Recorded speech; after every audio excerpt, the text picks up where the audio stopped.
The biggest kidney stone on record weighed more than a kilogram and was 17 centimeters in diameter. The patient didn't actually swallow a stone the size of a coconut. Kidney stones form inside the body, but unfortunately, they're extremely painful to get out. A kidney stone is a hard mass of crystals that can form in the kidneys, ureters, bladder, or urethra. Urine contains compounds that consist of calcium, sodium, potassium, oxalate, uric acid, and phosphate. If the levels of these particles get too high, or if urine becomes too acidic or basic, the particles can clump together and crystallize.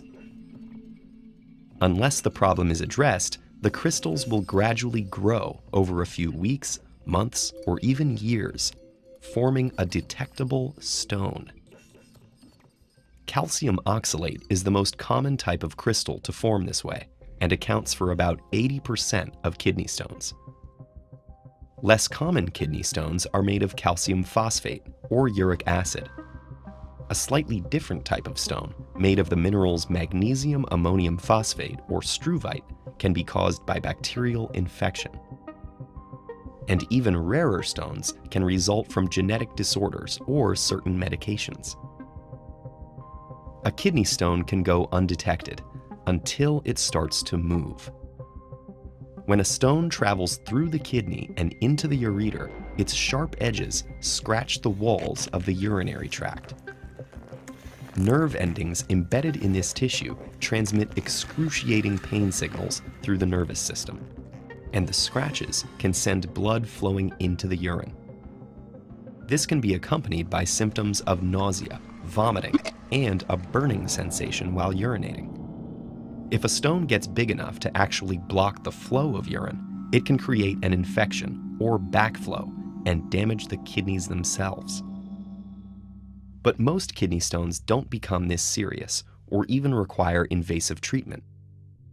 Masses less than 5 millimeters in diameter will usually pass out of the body on their own.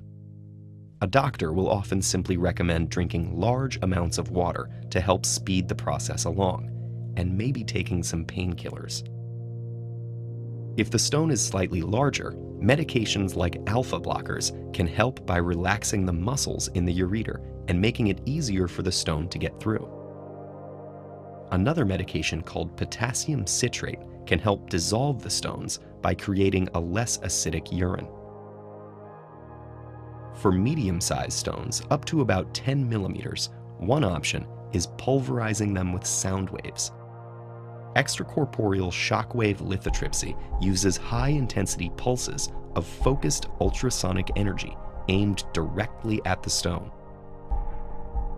The pulses create vibrations inside the stone itself, and small bubbles jostle it.